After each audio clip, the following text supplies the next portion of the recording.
In Antarctica, a group of scientists are drilling the ice to get core samples. As the drill goes down, the ice starts to crack under their camp, and soon the drill starts to sink. Jason almost falls into the hole too, but Jack and Frank catch him just in time.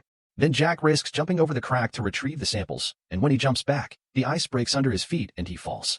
Thankfully, he manages to use an axe to hold on, and his friends bring him back up to watch how the entire ice shelf is breaking. Sometime later, Jack attends the UN conference on global warming in New Delhi to tell all the world leaders that the Earth will go through a new ice age, which will freeze everything on the planet. When the politicians ask how much time is left, Jack explains that it may take some centuries, but if they don't stop using fossil fuels soon, their grandchildren will face the consequences. Unfortunately, the politicians point out this would cost lots of money and call Jack's speech sensationalist claims. Outside the building, people are protesting against climate change, and a reporter comments on the snow, which never happened in this area before and is sending the city into chaos. After the conference, Jack meets Terry, who works for the National Oceanic and Atmospheric Administration. Terry agrees with Jack's points, and they leave together to share theories. A few days later at Terry's monitoring station in Scotland, an employee notices that a buoy is showing a huge temperature drop, but his coworker just thinks a strong wave must have knocked it about. When Terry comes back, they don't tell him about it. In Japan, it seems to be a normal rainy day when suddenly, huge hailstones start falling from the sky, destroying vehicles and buildings and even killing a few people. In the USA, reports about Hurricane Noelani have taken weather experts by surprise. This is the strongest hurricane ever recorded and is killing hundreds of people.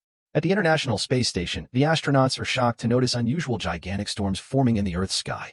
Meanwhile, Jack's son Sam is flying to New York with his friend Brian and his crush Laura. Sam is afraid of flying, and he only gets even more nervous when the plane enters the huge storm, which causes it to shake. Suddenly, the pilot announces they'll go through some turbulence, so everyone fastens their seatbelts and holds tight as the shaking gets worse and bags begin falling all over the corridor. Thankfully, it doesn't last long and Sam realizes he's holding Laura's hand, so he has to let go. When they make it to New York, they're surprised to see a large group of birds flying west, almost as if they were escaping from something. In fact, animals in farms and zoos are also behaving strangely, as if they were afraid. Sam and his friends go to the competition and do quite well, but Sam can't help noticing that a boy from another school called JD keeps on flirting with Laura. Later in the monitoring station, Terry finally notices the buoy registering the drop in ocean temperature. The employee tells him what he saw the other day, but they soon discover multiple buoys are sending the same report, meaning it's not a malfunction. Terry decides to call Jack and tell him his theory is occurring at a great speed, which hasn't happened since the last ice age 10,000 years ago. The only forecast model capable of plotting this scenario is Jack's. While newscasts inform that Hurricane Noelani is getting worse and the Coast Guard closed the beaches, a technician in a weather monitoring center in California is getting busy with his girlfriend instead of working. She suddenly hears a noise and gets scared, but it turns out to be the janitor. At that moment, the phone rings and the technician gets a distress call from a reporter in LA, who reveals that it's raining hailstones the size of golf balls. The technician checks the TV and learns that a tornado is starting to form in LA, so he calls his boss to warn him. The man goes outside and discovers the tornado is bigger than average. Back to Jack. He and his co-workers watch the reports of the news helicopters, which are filming how several tornadoes are forming very quickly around LA and destroying everything in their path. People panic and try to get away, but even large vehicles are blown away and soon buildings start to crumble too. The Weather Monitoring Center is also hit and barely gets to stand on the ruins afterward. Soon the president orders the suspension of all air traffic, but two planes don't get back in time and crash in the Midwest. An emergency meeting is conducted at the Office of Global Change in Washington, D.C., and they share reports of strange and violent weather from all over the world. Thanks to Terry's confirmation, Jack can explain that this is happening because of the North Atlantic currents, which are affected by the polar ice that is melting due to global warming. He also mentions that it just started, and it'll only get worse soon. However, a climate shift is still a theory, so Jack's boss gives him 48 hours to find proof to send to the government. With the help of Frank, Jason, and NASA's meteorologist Janet, Jack begins working hard on writing a good report to the point that he doesn't sleep for 24 hours. When he finally takes a break, his team manages to finish some calculations and they discover there are only 6 to 8 weeks before a new ice age hits the Earth. The next day, Jack gets a call from Sam, who explains he's stuck in New York because the not-stopping rain is flooding the city and has caused many closures. After he hangs up, he discovers that JD is offering his group to stay in his fancy apartment. While the bad weather still hasn't reached DC, people are already panicking and raiding the supermarkets. Jack gets to meet with the vice president and tells him the situation is critical so they should start evacuating, but the vice president ignores him. Meanwhile, in Northern Europe, it has been snowing at a crazy speed for the last 24 hours with no sign of stopping. A search and rescue team is sent to retrieve the royal family, but the helicopters have zero visibility and end up flying in the eye of the storm. Soon the chopper's instruments and blades start freezing, causing them to fall and crash. Only one pilot manages to survive, but as soon as he peeks outside, he is frozen to death. Terry hears of this incident and sends confidential data to Jack because he has a more powerful computer to analyze it. This is how they discover a hurricane forming over land, which isn't supposed to happen. In New York, it's already been raining for 3 days and all trains have been suspended, and the water is now pouring out of street manholes. In Canada, the ocean rose by 25 feet in seconds and has caused terrible storms too. In fact, there are reports of a tropical hurricane. Sam and his friend see these reports on TV right before the power goes out, and JD announces he wants to go pick up his brother, so he offers to give the group a ride too. When they leave the building, they see that the city is in absolute chaos and the flood is rising. To make matters worse, employees in the local zoo discover the wolves have escaped. Many people are rushing to hide in the National Library, although a homeless man isn't allowed inside because of his dog. Vehicles can't move anymore because of the water, and many people get stuck inside their cars. Sam's group begins running toward the library too, but Laura stays back to help a family in a car, getting her leg injured in the process. Suddenly a huge tsunami appears out of nowhere and hits the Statue of Liberty before slowly engulfing the city, killing thousands of people. Sam runs back to the street to grab Laura and bring her into the library right before the wave covers the area and gets inside the library's first floor as well. Moments later, Jack finishes his calculations and calls Terry to inform him that the air is descending too rapidly, creating storms in Canada, Scotland, and Siberia that are getting bigger and will reach other areas soon. Their estimation of 6 weeks had been wrong. It'll only take 48 hours for the new ice age to start. There's nothing they can do to stop it. They can only try to save lives. At that moment, Jack gets an alert of what's happening in New York and rushes to meet with his wife Lucy.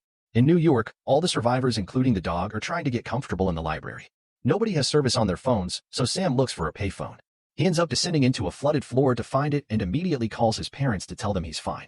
Jack informs him of what's actually going on, asking his son to stay inside because the storm will get worse and everyone outside will freeze to death.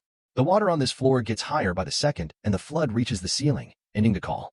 For a second, Laura thinks Sam has drowned, but fortunately he manages to swim out.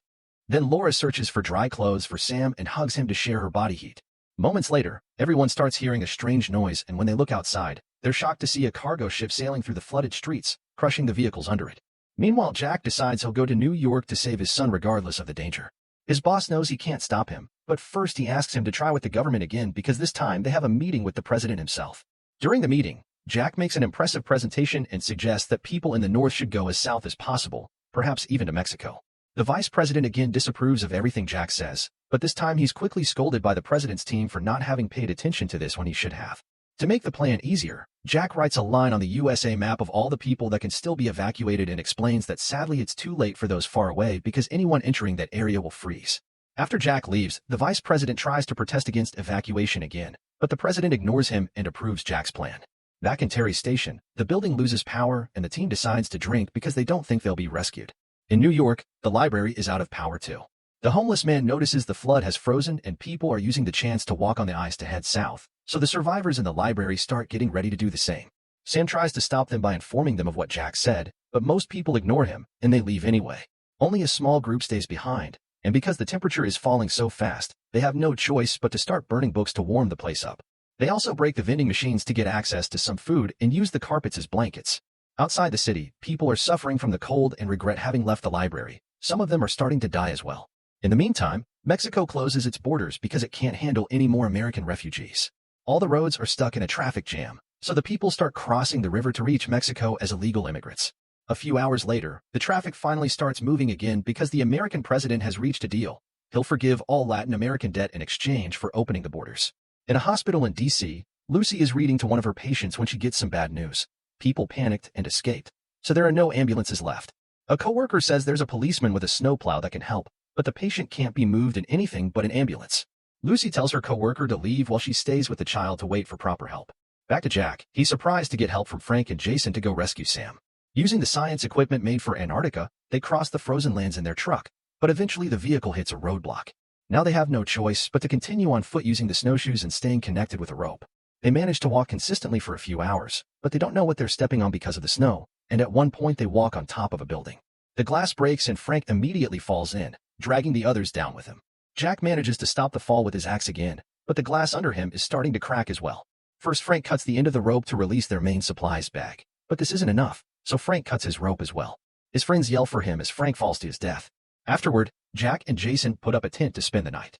In the hospital, an ambulance finally arrives to pick up Lucy and the patient. At the White House, the president is also evacuated, but moments later, the vice president receives news that the president got caught in the storm and didn't make it. In the International Space Station, the astronauts see how a huge cloud is covering the planet and take some images to send to Janet. As soon as she sees them, she predicts that the Canadian storm will hit New York in an hour. At the library, Laura can't sleep, so Sam chats to her, finally admitting his feelings. Laura responds by kissing him. In the morning, the group discovers that Laura has fallen unconscious because of a fever. They look up the symptoms in a medicine book and check her leg, realizing that the cut from the other day has given her blood poisoning. The book says she needs penicillin immediately or she'll lose the leg. So Sam decides to go into the cargo ship to search for medicine, and Brian and JD volunteer to help. The trio reaches the ship quickly, unaware that their scent is being picked up by the wolves that escaped from the zoo. The door to the infirmary is locked, so Sam goes out a corridor window and carefully climbs around the wall. He breaks the infirmary window and comes inside, where he opens the door to his friends and Brian finds the penicillin. Sam wants to go back immediately, but Brian and JD point out they should get food as well. While they're in the kitchen, the trio is suddenly found by the wolves, who start chasing them through the ship. A wolf manages to bite Jason's leg, so Sam hits it on the head until it lets go of his friend and they close the door behind them. At that moment, the eye of the storm finally covers New York. Sam notices this and makes a plan. He'll lure the wolves out of the room, so his friends can lock the door. Then Sam crosses the wall outside to reuse the window, but he accidentally steps on broken glass and gets the wolves' attention sooner than planned. He quickly begins running, and after a few turns, he manages to lure them into a corridor and lock the door. The wolves go to the other end of the corridor to try to reach the kitchen, but Brian and JD have already locked that door too, and now they're collecting supplies. They put all the stuff and a wounded JD on a boat and drag it out of the ship at the same time that the buildings around them start freezing and falling. Brian and Sam have to pick JD up and run into the library, where they enter the warm room right before the rest of the building freezes. The group immediately works on making the fire stronger. On the frozen landscape, Jack and Jason keep moving, but eventually Jason collapses due to exhaustion and Jack has to drag him through the snow.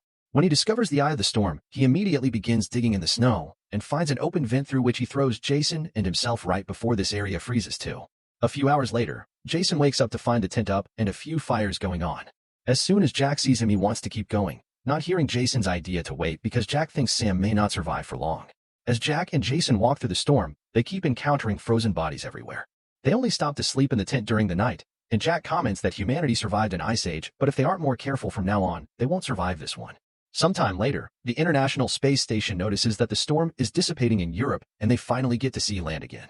At the same time, Jack gets out of the tent and sees that the skies have cleared. It's easier for him and Jason to walk now, and they soon reach New York, finding the Statue of Liberty completely frozen and a bunch of ships stuck in the ice. When the GPS indicates they're standing on top of the library, Jack is devastated to realize his son may have been buried by the snow. Refusing to give up, the duo manages to find an opening in the snow and enter the building through a window. As they look around, they start to lose hope, but eventually they see light under a door and open it to find the group alive, and well, even Laura is feeling better. Sam and Jack quickly reunite with a warm hug. Sometime later in Mexico, the vice president has taken over as the new president, and after hearing about the survivors in the library, he announces on TV that he was wrong and that he will be initiating a major rescue operation to retrieve people stuck in the northern states. Soon the helicopters reach New York and take the group away, including the dog. They also found many survivors in the other buildings. In the International Space Station, the astronauts watch the Earth and notice that it is the clearest air they've ever seen. The end. Like and subscribe for more videos.